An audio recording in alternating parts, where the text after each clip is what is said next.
Salve, muito boa noite, seja bem-vindo aqui ao Frente a Frente, né? É a semana depois do primeiro turno das eleições. Foi muita surpresa, muita emoção, e nós estamos aqui exatamente para discutir isso. Hoje o Leonardo Barreto é um profissional que analisa exatamente cenários políticos, cenários eleitorais, né? E cenários de governo também. Então, é uma pessoa certa para essa mesa redonda hoje por aqui. Se houve um grande derrotado nas eleições, foi o responsável pelo setor de pesquisas, né? Havia uma expectativa de vitória pelo lado do PT, também uma expectativa de vitória pelo lado do presidente Jair Bolsonaro. Então, daí a ideia do Leonardo de que os dois ficaram decepcionados, né? Mas ficou muito evidente que as pesquisas eleitorais influenciam, sim, na eleição.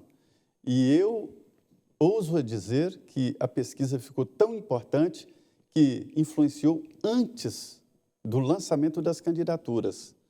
Ou seja, isso é ironia, será que o João Dória, se não tivesse acreditado nas pesquisas e lançado a sua candidatura, estaria no segundo turno? Ninguém sabe, porque as pesquisas não acertaram. Leonardo, o que aconteceu aí com os institutos de pesquisa? As pesquisas são reais, né? Elas são científicas. E aí? A coleta que ficou errada, o que aconteceu? Foram duas coisas. A primeira foi uma coisa política. Houve uma discussão entre os institutos de pesquisa sobre quem tinha mais credibilidade e quem não tinha. Essa briga, em vários momentos, ela se tornou pública, e isso levou esse debate da pesquisa para uma esfera fora da questão metodológica, da questão da ciência. Até hoje, a gente tem institutos de pesquisa, ou donos de institutos de pesquisas, acusando outros de terem tentado cercear e monopolizar o direito da verdade ou o direito de estar certo durante a campanha, né? Agora, você tem uma questão metodológica, e aí os institutos também têm... Primeiro, eu queria te perguntar uma coisa. Claro. Você acredita em pesquisa? Acredito, eu sou um cara de pesquisas, né? Fui diretor de instituto de pesquisa e acho que elas são muito importantes. Existiu a possibilidade de venda de resultados? Existe. Venda para candidato ou, assim, manipulação de dados?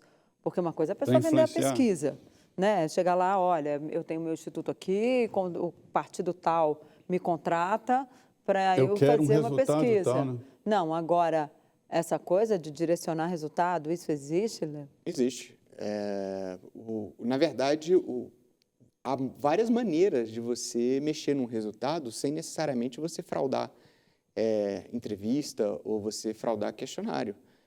Uma delas, por exemplo, que está no centro dessa discussão que a gente estava colocando, é fazer uma amostra desenhada para um objetivo, enfim, para supervalorizar o peso de um candidato e desvalorizar o peso de outro.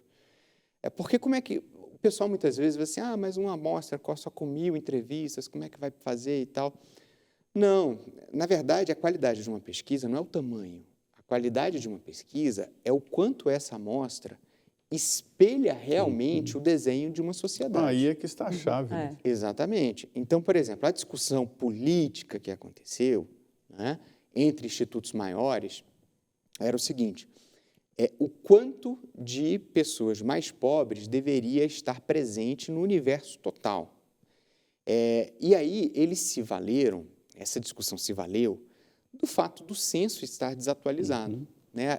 Como é que os institutos... Mas tem a PNAD, né? Que Tem a PNAD, exatamente. E aí o que aconteceu? Alguns diziam, não, a nossa amostra está dando 55%. Dos pobres.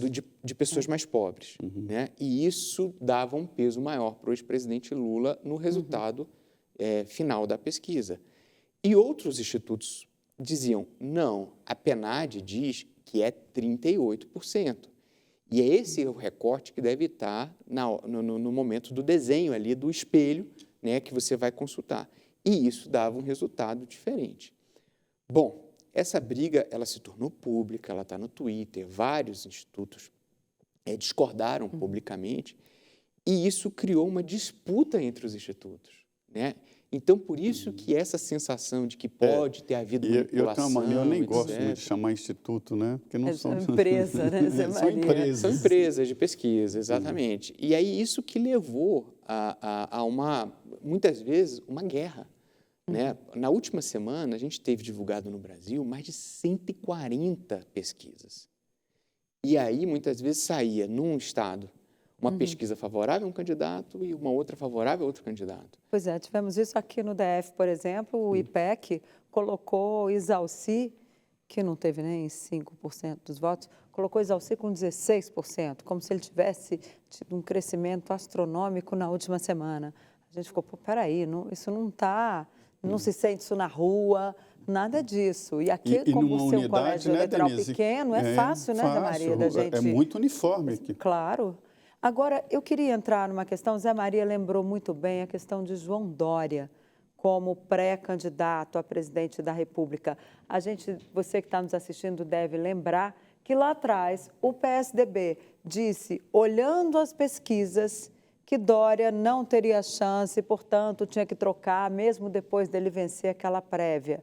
Quer dizer, a gente vê as pesquisas, elas começaram lá atrás sufocando uma terceira via, e eu ouvi isso de uma diretora de pesquisas qualitativas do Instituto, ela me dizia ontem, falando, olha, Denise, as pesquisas quantitativas, elas não só direcionaram agora, muita gente achou, o Lula vai ganhar no primeiro turno, muita gente não foi nem votar por causa disso, e ainda tivemos lá atrás sufocando os candidatos da terceira via. Muitos partidos, não, olha, é Lula, Bolsonaro, Bolsonaro, Lula, então não vamos gastar dinheiro lançando candidatos. Mas ele só consegue aparecer mesmo durante a campanha, né, Leonardo? Campanha, até porque é proibido fazer campanha antes do tempo regulamentar, né?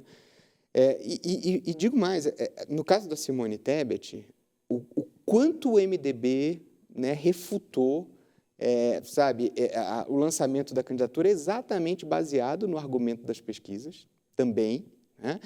E no final a Tebet teve um desempenho muito positivo, né? Assim, ficou uma sensação de que se a terceira via tivesse apostado um ano antes e estruturado essa candidatura, você poderia até ter uma mudança geracional da política brasileira já agora, com uma candidatura competitiva na terceira via. E as pesquisas, aí é aquela história, o dono do Instituto de Pesquisa, ele vai dizer, eu sou só o mensageiro, e ele está certo, né? Os partidos políticos, de certa maneira, que erram ao dizer assim, não, eu só vou lançar quem tem viabilidade. Porque como é que você vai ter viabilidade? É aquela história, né? O menino jovem que vai procurar um emprego, e aí a pessoa, não, mas eu quero experiência. Assim, mas como é que eu vou ganhar experiência se você não me der um emprego? O interessante eu queria dizer o seguinte, essas empresas de pesquisa, né, chamadas institutos, elas têm um grande capital que se chama reputação. E elas ganham dinheiro não é com a eleição, mas com a reputação. Porque elas são procuradas por empresas privadas e pessoas, enfim, que querem investir. Hoje, ninguém investe mais em construir uma fábrica, construir uma nova empresa, sem fazer uma pesquisa de mercado, sem ter ideia. Existem várias pesquisas que não chegam até a publicação, porque são proibidas. São pesquisas próprias. Ninguém faz uma campanha eleitoral sem uma pesquisa. Seria mais ou menos como andar no escuro, sem ter ideia do que está acontecendo. Então, pesquisa não é desprezível, não é de se jogar fora. Mas a tal reputação acabou, né?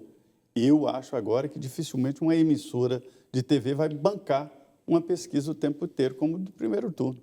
Pois é. Arranha todo mundo. E agora, o que a gente tem que entender é o seguinte, os donos de instituto vão para a televisão agora, e essa não é a primeira vez, né? Em outras ocasiões isso aconteceu também, dizendo assim, não, pessoal, vocês têm que respeitar os limites da pesquisa, elas não podem dizer mais do que isso ou aquilo, a gente identificou uma tendência aqui, a gente errou o dado, mas a gente acertou a ordem. Tudo isso é válido, desde que você explique antes do processo eleitoral para o cidadão. Eu lembro que numa Isso não significa muita coisa, é apenas uma tendência. Durante todo o tempo eu falava isso. Exatamente, mas os próprios institutos de pesquisa, eles têm uma áurea, e eles gostam de cultivar essa áurea. De substituir a urna. De que ele... Professor de Deus, né? Exatamente. Eu lembro que numa reunião de profissionais de pesquisa, num debate do qual eu participei, eu falei assim, vem cá, por que vocês não vão a público agora dizer que a gente está com o censo desatualizado, a gente não tem informações precisas, está difícil fazer esse processo amostral e que as pesquisas esse ano estão mais sujeitas a erro do que em anteriores. E aí os donos, enfim, as pessoas, os profissionais que querendo estavam fechar lá, a lojinha. Querendo fechar a lojinha antes do tempo? dizendo e falando, exatamente, Não, você tem uma mas questão eu sei. mercadológica. Aí eu falei assim, não, chute, a né? gente tem a PNAD, isso não atrapalha, etc.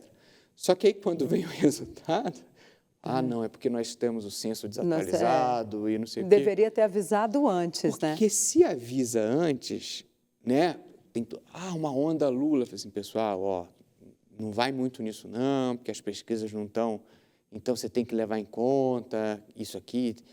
Mas os próprios pesquisadores, os próprios donos de institutos, têm muita dificuldade de falar sobre os limites por causa da questão mercadológica. Mas tem uma coisa que a gente vê, por exemplo, os trackings lá, o pessoal do Palácio do Planalto, na véspera da eleição, ali na sexta-feira, eles diziam, olha, os trackings da campanha do presidente Jair Bolsonaro estão dando que São Paulo virou. São Paulo, o Marcos Pontes está na frente, o presidente Jair Bolsonaro está na frente e o Tarcísio de Freitas já ultrapassou Fernando Haddad.